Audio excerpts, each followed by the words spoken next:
आज का जो प्रॉब्लम हम सॉल्व करने जा रहे हैं वो है problem number 6।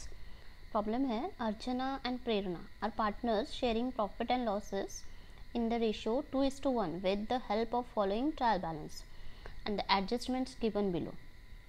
You are required to prepare a trading account, profit and loss account for the year ended 31st March 2019 and balance sheet as on that date। यहाँ पे हमें बैलेंस ट्रायल बैलेंस दिया हुआ है, उससे हमें प्रॉफिट एंड लॉस अकाउंट बनाना है, trading account बनाना है और बैलेंस शीट बनाना है। तो सबसे पहले हम देखेंगे कि एडजस्टमेंट्स क्या है। ओके, तो एडजस्टमेंट्स जो है उसके हिसाब से हम ट्रायल बैलेंस में टिक मार्क करके लेंगे। देखो, हमें सिस्टमेटिक वे से ही प्रॉब्लम सॉल्व करना है।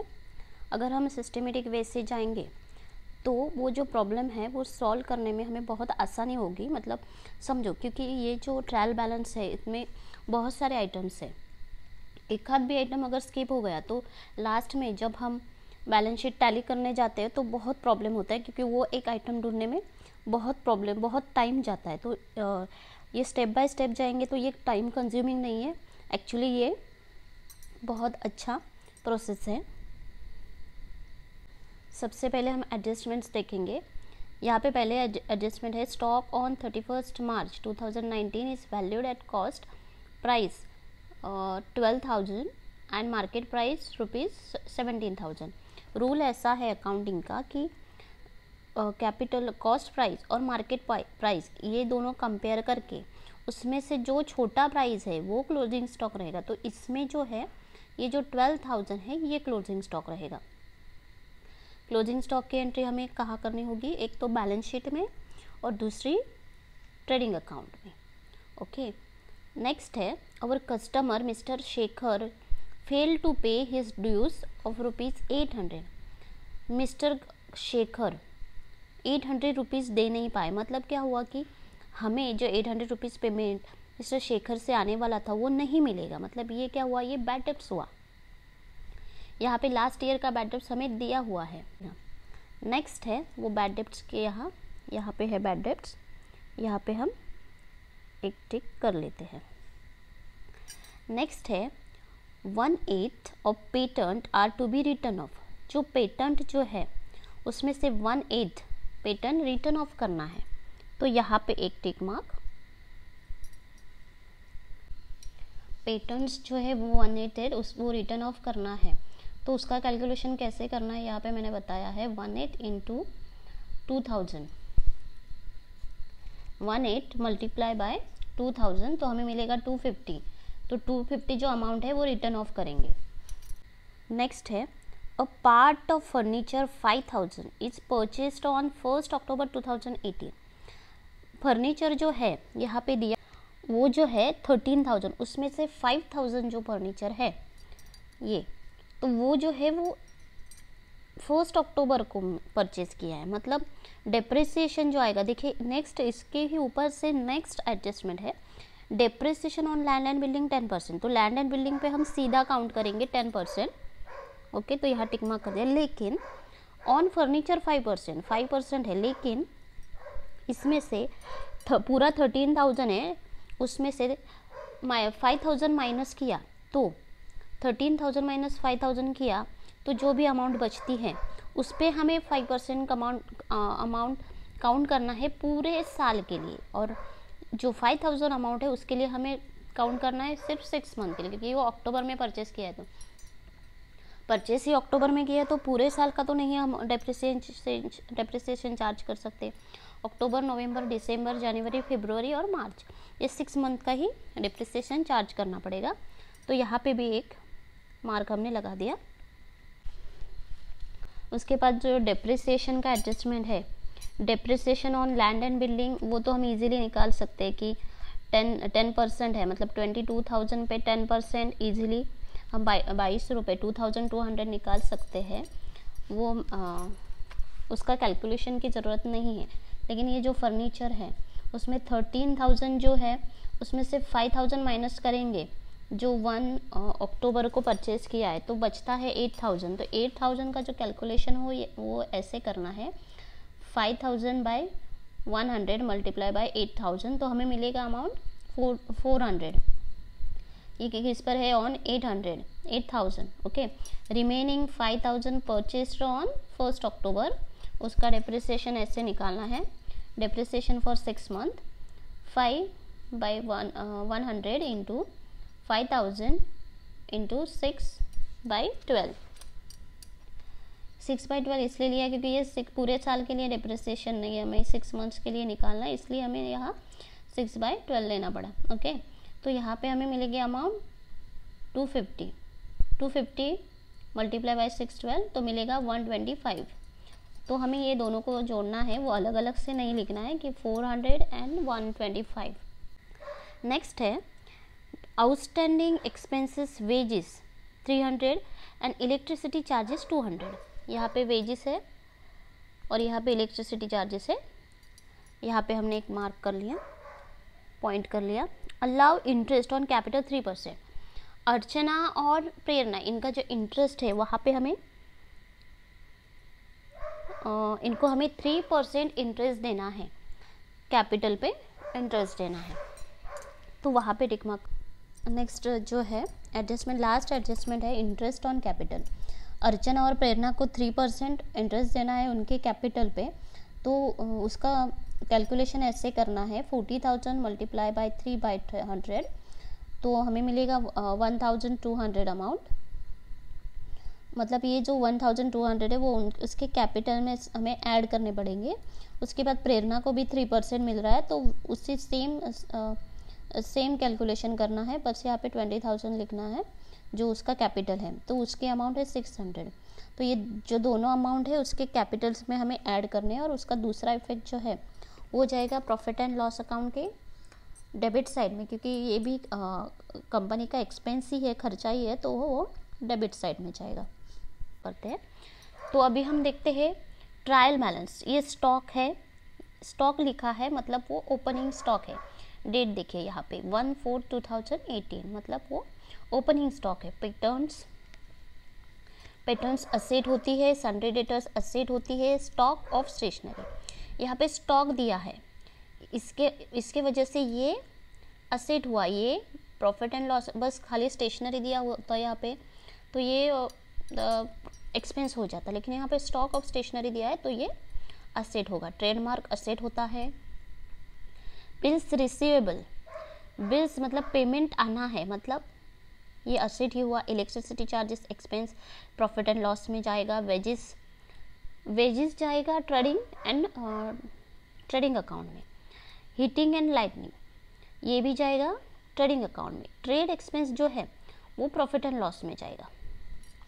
अगर आपको इजी मतलब ये से फटाफट अगर पोस्टिंग करना है तो आप यहाँ पे मतलब अगर आप अभी पूरे तरह से तैयार नहीं हुए हैं कि मतलब आपको ऐसे नहीं लगता कि यहाँ ये पोस्टिंग ऐसे समझ में नहीं आता फटाक से कि किसका कहाँ पोस्टिंग करना है, तो आप यहाँ पे अगर लिख के लेंगे, मतलब जैसे पेटेंट है तो यहाँ पे असेट, सन्डे डेटर है so asset, stock of stationery asset side, trademark asset side, तो वो भी आपको ईजी हो सकता है। उसके बाद हम कहा थे ट्रेड एक्सपेंस। ट्रेड एक्सपेंस है वो प्रॉफिट एंड लॉस अकाउंट को जाएगा। सेल्स रिटर्न हो जो वो सेल्स से माइनस होगा, तो यहाँ देखो यहाँ पे सेल्स है तो वहाँ पे हम टिक कर लेंगे। उसके बाद land and building asset, furniture asset, cash at bank asset, investment asset.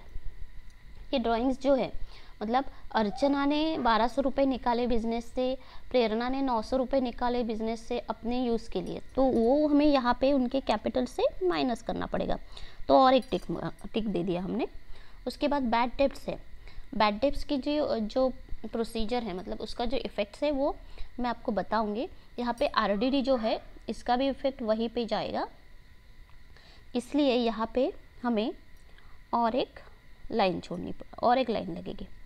Okay, then purchase, profit, trading account, capital जो जाता है लाइबिलिटी साइड में, loans asset side, liability side, reserve fund, ये रिजर्व फंड लाइबिलिटी है तो ये liability side में जाएगा। Sundry creditors liability, bills payable liability, purchase return purchase से माइनस होगा, तो अभी ये परचेस किधर है, हाँ तो यहाँ पे एक मार्क कर लेंगे। देन RDT हो गया, सेल्स हो गया, इंटरेस्ट जो है वो प्रॉफिट एंड लॉस अकाउंट के क्रेडिट साइड में। देखिए हमने यहाँ पे ट्रेडिंग अकाउंट सॉल्व किया है, trading and profit and loss account, मतलब मैंने पूरा प्रॉब्लम ही सॉल्व किया है। यहाँ पे ट्रेडिंग अकाउंट में क्या आ जाएगा, opening stock, heating and lighting, then purchase, wages, जो भी एक्सपेंसेस है जो फैक्ट्री से रिलेटेड है, जो प्रोडक्शन से रिलेटेड है, वो जो एक्सपेंस है वो सब जाएंगे ट्रेडिंग अकाउंट के लिए। ओके, जैसे ये हीटिंग एंड लाइटनिंग ये फैक्ट्री में हुआ एक्सपेंस है, इसलिए ये ट्रेडिंग अकाउंट में आया है। ओके, देन वेजेस मतलब जो वर्कर्स होते हैं उनको जो सैलरी दी जाती है वहाँ उसको वेजेस बोलते हैं, तो वो ट्रेडिंग अकाउंट में डेबिट साइड में जाएगा। उसके बाद अगर सैलरी एंड वेजेस होगा तो वो प्रॉफिट एंड लॉस अकाउंट में जाएगा, और वेजेस एंड सैलरी होगा मतलब स्टार्टिंग वेजेस से होगा, वेजेस एंड सैलरी रहेगा तो वो ट्रेडिंग अकाउंट में जाता है। ऐसे हमने ये ट्रेडिंग अकाउंट सॉल्व किया है, और ग्रॉस प्रॉफिट हमें मिला है 8290, और ये जो डेबिट साइड है, डेबिट साइड की टोटल मिलती है 3510, और क्रेडिट साइड की टोटल यहाँ पे लिखी है मैंने 41,800। तो ग्रॉस प्रॉफिट जो हमें मिला है वो हमें प्रॉफिट एंड लॉस को फॉरवर्ड करना है। ओके, तो यहाँ पे हम लिख के लेंगे to gross profit carried down. Wages जो है वो यहाँ पे मैंने ऐड किया है, और उसके बाद मैंने उसको बैलेंस शीट में लाइबिलिटी साइड में भी ऐड किया है, मतलब उसके दो इफ़ेक्ट होते हैं। जो भी एडजस्टमेंट में जो भी इफ़ेक्ट एडजस्टमेंट का हम देते हैं वो दो जगह पे देते हैं। एक तो यहाँ पे ये वेजेस में मैंने ऐड किया, और दूसरा इफ़ेक्ट गया है बैलेंस शीट में। ओके, अब हम आगे देखेंगे प्रॉफिट एंड लॉस अकाउंट। पुराना वाला जो बैड डेब्ट्स था 200, उसमें हमने नया वाला बैड डेब्ट्स ऐड कर दिया 800, तो टोटल बैड डेब्ट्स उनका कितना हुआ 1000। ओके, उसके बाद आरडीडी मतलब क्या, रिजर्व फॉर डाउटफुल डेब्ट्स, ये इसका फुल फॉर्म है। मतलब ये होता है कि ये जो डाउटफुल डेब्ट्स होते हैं, मतलब हमें कुछ आइडिया होता है कि ये जो अमाउंट है वो हमें नहीं मिल सकता, कंपनी को कुछ आइडिया होता है कि ये अमाउंट हमें नहीं मिल सकता, तो उसके लिए वो थोड़ा सा अमाउंट साइड में रख लेते हैं, उसको बोलते हैं आरडीडी। मतलब ये जो डेब्ट्स है उसको जो है उसके वजह से कुछ कंपनी को नुकसान ना हो जाए, इसलिए थोड़ा सा अमाउंट साइड में करके रख लेते हैं, तो उसको वो जो है 500 उसको बोलते हैं आरडीडी। तो वो आरडीडी था कंपनी का कितना 500, और बैड डेब्ट्स था कितना 1000, तो 1000 में से 500 माइनस किया तो अभी कंपनी का खर्चा कितना बचा है 500, तो यहाँ पे 500 आया। देन हमने पैटर्न्स जो है, पैटर्न्स वहाँ पे बोला है कि 18 को रिटर्न ऑफ करना है, तो वो रिटर्न ऑफ करके हमें अमाउंट मिलेगी 2000 है, और 2000 पे 18 आएगा 250। ओके, देन डेप्रिसिएशन हमने निकाला है, उन डेप्रिसिएशन का भी कैलकुलेशन मैंने आपको बताया है। ओके, देन इंटरेस्ट हमने ये जो पार्टनर्स है हमारे उनको 3% इंटरेस्ट दिया, वो मैंने एक साथ ही लिखा है, अलग अलग लिखेंगे तो भी चलेगा। देन हाँ, ये जो प्रॉफिट उनको मिला है वो हमने बांटा है उनको, उनका जो शेयरिंग प्रॉफिट रेशो है क्या है 2:1, तो वो रेशो में हमने वो बांटा है, उसका कैलकुलेशन मैं आपको बताती हूँ। ये जो प्रॉफिट है 825 उनको प्रॉफिट मिला है, टोटल प्रॉफिट कितना है 825। ओके, 825 रुपीज़, और उनका रेशो कितना है 2:1। तो हमें कैसे करना है 2 + 1 कितना हुआ टोटल 3, तो 825 डिवाइड बाय 3 करना है, तो हमें मिलेगा 275। अभी ये जो 275 है इनको मल्टीप्लाई करना है किससे, उनके शेयर से। अभी अर्चना का शेयर कितना है 2, तो 275 मल्टीप्लाई बाय 2 किया तो हमें मिला 550, और प्रेरणा का शेयर कितना है 1, तो 275 मल्टीप्लाई बाय 1 किया तो मिला कितना 275, तो टोटल देखो 825 हो गया। तो प्रॉफिट जो है वो हमें इस तरह से शेयर करना है, जो भी उनका रेशो है उसके हिसाब से। हमारे बैलेंस शीट भी टैली हो गई है, बैलेंस शीट की जो टोटल है वो आती है 87,525। यहाँ पे सारे जो एंट्रीज है वो एक बार चेक करना है कि सारे एंट्रीज हो चुके हैं कि नहीं, क्योंकि बैलेंस शीट में एडजस्टमेंट्स जो है उसके डबल एंट्रीज होते हैं, तो हम बाकी का पोस्टिंग तो कर लेते हैं, लेकिन एडजस्टमेंट्स की जो एंट्री है तो एक आध एंट्री भी छूट जाती है, तो पूरा बैलेंस शीट टैली करने में बहुत टाइम जाता है, तो हमें ध्यान से और स्टेप बाय स्टेप सब फॉलो करना है और सब एंट्रीज करनी है।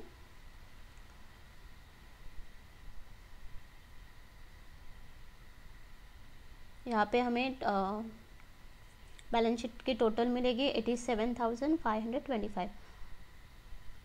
ये क्वेश्चन भी बहुत इजी था।